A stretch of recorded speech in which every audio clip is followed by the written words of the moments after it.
Good morning, students. Today we will start with the six-membered heterocyclic with one hetero atom, and in the continuation of that chapter, today we are going to study pyrones.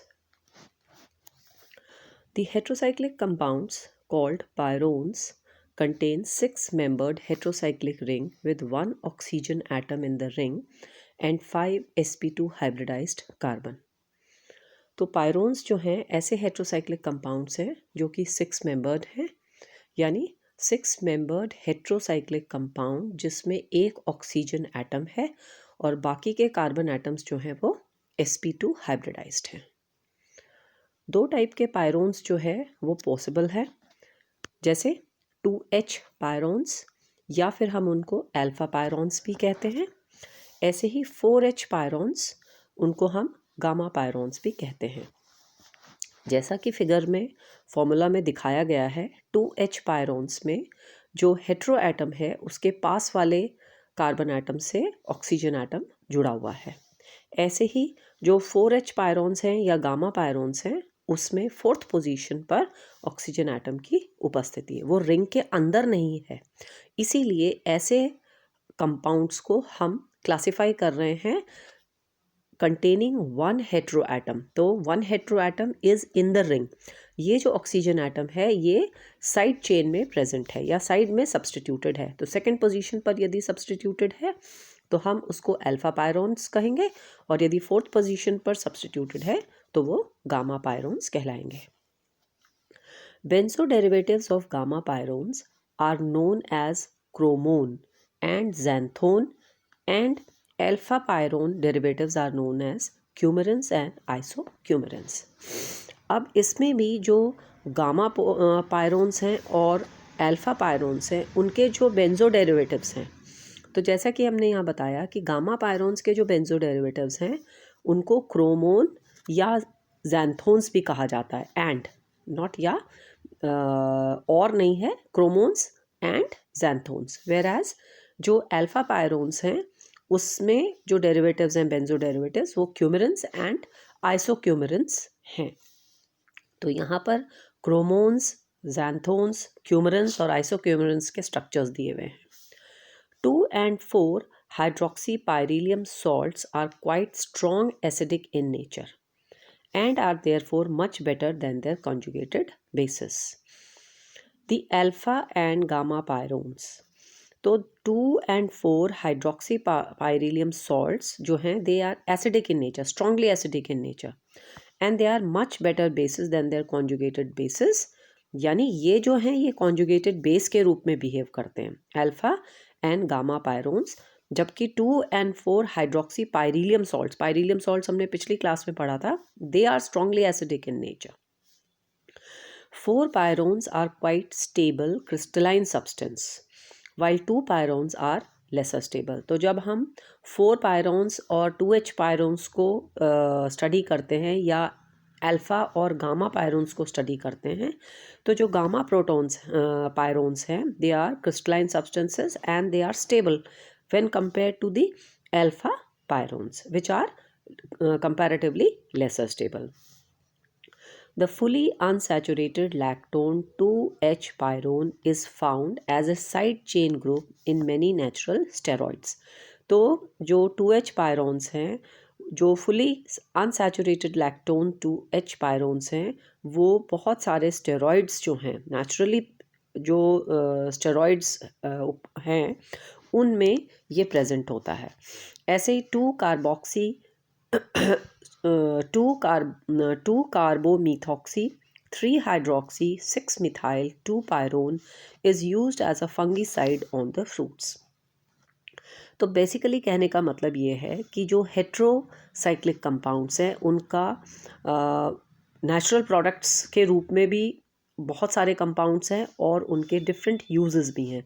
जैसा कि example हम ये बता रहे हैं, 2 कार्बोमीथॉक्सी 3 hydroxy 6 methyl 2 pyrone जो है वो फ्रूट्स के लिए फंगिसाइड का कार्य करता है। तो ये हमारा एग्जाम्पल है जिसमें हमने सेकंड पोजीशन पर हमारा कार्बोमीथॉक्सी है, थर्ड पोजीशन पर हमारा 3 हाइड्रोक्सी है और 6 मिथाइल 2 पायरोन्स जो हैं वो हमारे फंगिसाइड के रूप में कार्य करते हैं। फिर आता है मेथड ऑफ प्रेपरेशन। तो अल्फा पायरोन्स में मेथड ऑफ प्रिपरेशन में पहला मेथड है von Pechmann method, starting from malic acid. Malic acid is converted into coumalic acid. पहले जो मैलिक एसिड से इसको स्टार्ट करते हुए इसको कन्वर्ट किया जाता है क्यूमेलिक एसिड से, जो कि 2 पायरोन 4 कार्बोक्सिलिक एसिड है, by the reaction with fuming sulphuric acid in good yield. मतलब ये फ्यूमिंग सल्फ्यूरिक एसिड के साथ जब इसका रिएक्शन कराया जाता है तो क्यूमेलिक एसिड जो है उसकी प्राप्ति होती है। The 2 molecules of malic acid self condense in situ so as to form cumelic acid in the presence of fuming sulfuric acid।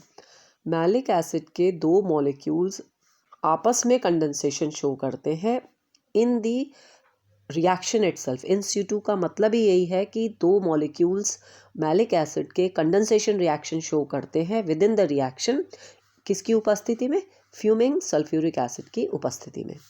This acid on decarboxylation gives 2 pyrone which with when its vapors overheated copper turnings पर।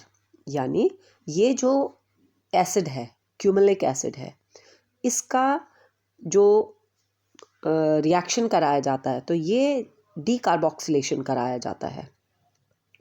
क्यूमेलिक acid का decarboxylation कराया जाता है किसकी उपस्थिति में? Copper turnings की उपस्थिति में। बहुत हाई टेम्परेचर पर इसका डीकार्बोक्सिलेशन कराने पर हमें जो है 2 पायरोन्स के वेपर्स जो हैं, वेपर्स के ऊपर से जब इसके पास किया जाता है तो हमें 2 पायरोन्स की प्राप्ति होती है।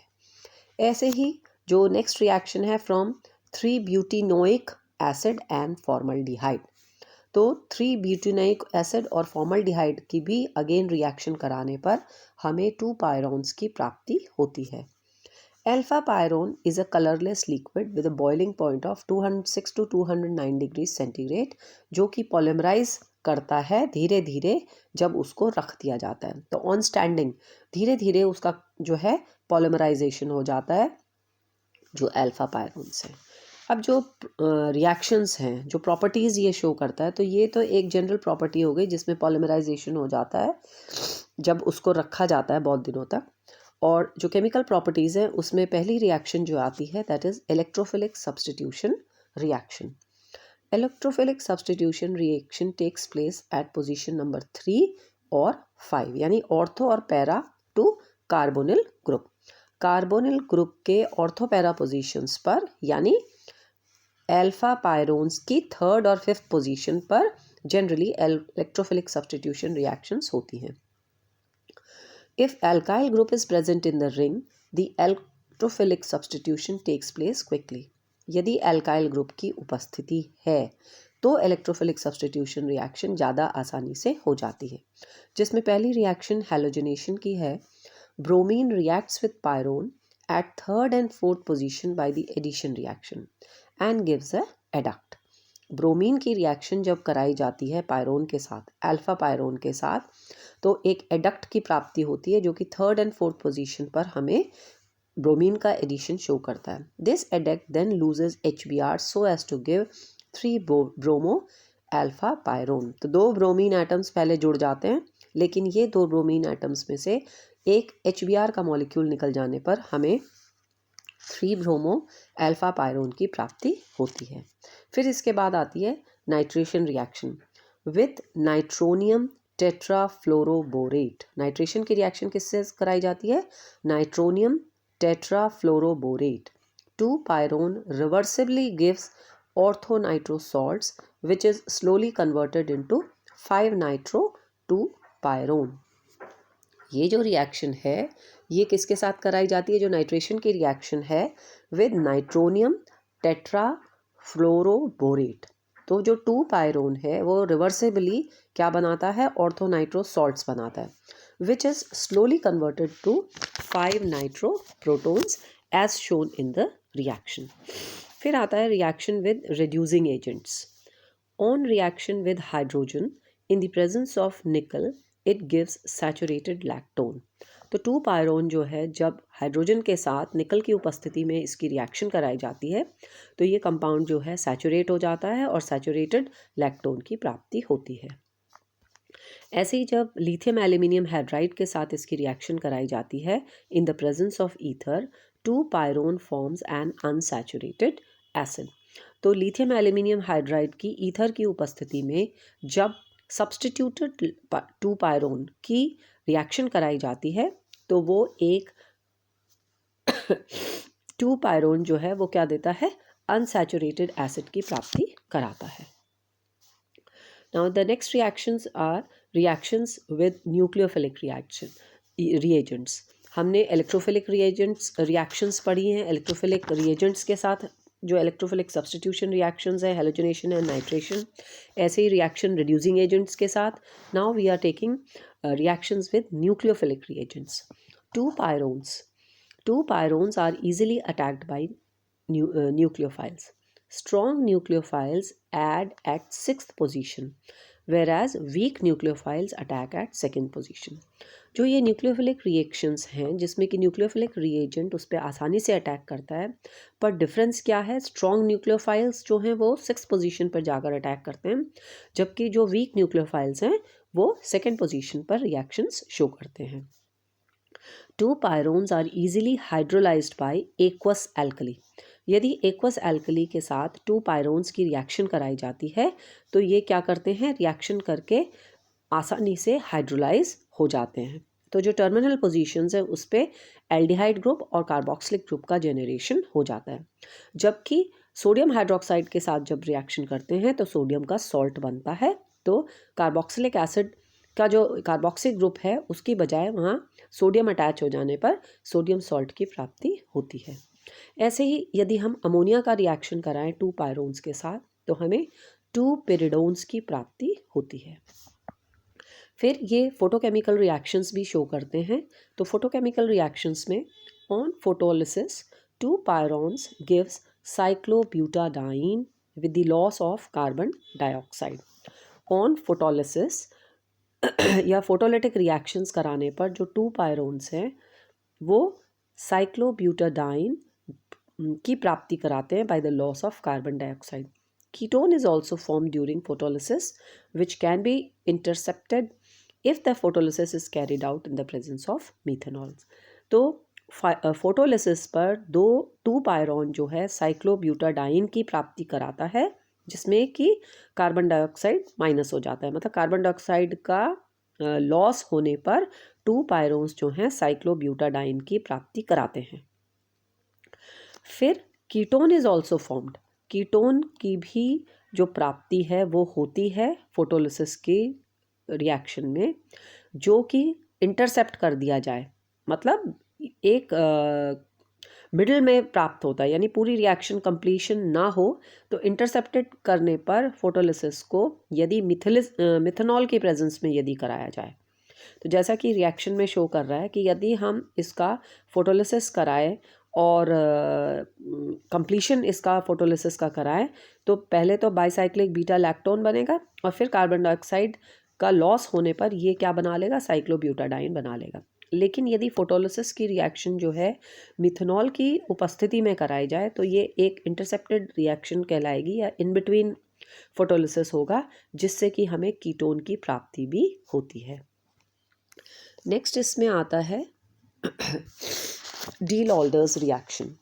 डील-ऑल्डर्स रिएक्शन जो है या cycloaddition reactions, alpha pyrone behaves as a diene in Diels Alder's reaction. The initial adduct form often loses carbon dioxide. तो जो पहला एडक्ट बनेगा जब डील-ऑल्डर्स रिएक्शन हो रही है तो 2 मॉलिक्यूल्स जो हैं वो जब डील-ऑल्डर्स रिएक्शन शो करते हैं तो यहाँ पर एक एडक्ट बनेगा। इनिशियल एडक्ट जो फॉर्म बनता है वो क्या करता है, कार्बन डाइऑक्साइड लूज करता है और एक डाइन की प्राप्ति कराता है, which then adds a second molecule of a dienophile. एक बार रिएक्शन होने पर फिर एक डाइनोफाइल को और ऐड करता है तो हमारी रिएक्शन कंप्लीट होती है। तो reaction with maleic anhydride, 2 pyrones या अल्फा पायरोन्स जो हैं मैलिक एनहाइड्राइड के साथ जब रिएक्ट करते हैं टॉलिन की उपस्थिति में, this reaction shown below is typical. A mono adduct can be isolated. ये जो मोनो अडक्ट बन रहा है फर्स्ट स्टेप में, उसका हम आइसोलेशन भी कर सकते हैं। और ये मैलिक एनहाइड्राइड के साथ जब रिएक्शन कराया जाता है, रिफ्लक्स करते हैं इसको टॉलिन की उपस्थिति में, तो पहला एक एडक्ट बनता है विच अंडर मोर विगरस कंडीशंस।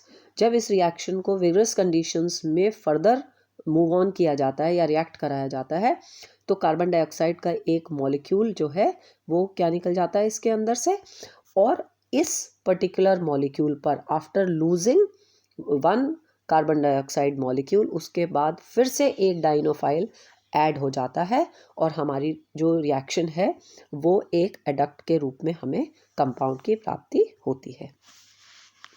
ऐसे ही with methyl propiolate the 4,6-dimethyl alpha pyrone yields a mixture of benzonoid products. 4,6-dimethyl methyl benzoate and 3,5-dimethyl methyl benzoate in 4:1 ratio with the elimination of carbon dioxide.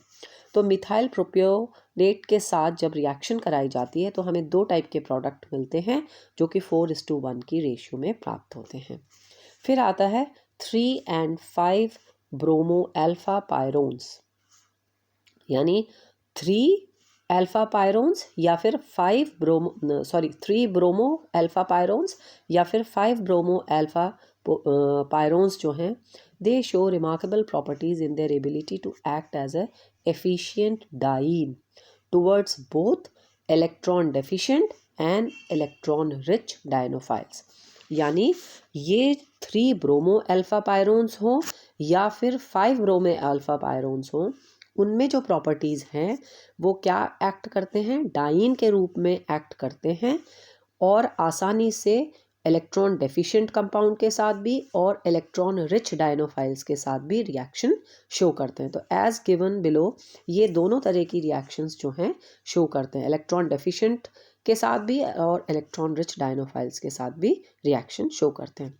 फिर reaction with acetylene derivatives 2 pyrone gives benzene derivatives. तो यदि ये reaction जो है acetylene derivative के साथ कराई जाती है तो 2 पायरोन्स जो हैं बेंजीन डेरिवेटिव्स जो हैं उनकी प्राप्ति कराते हैं।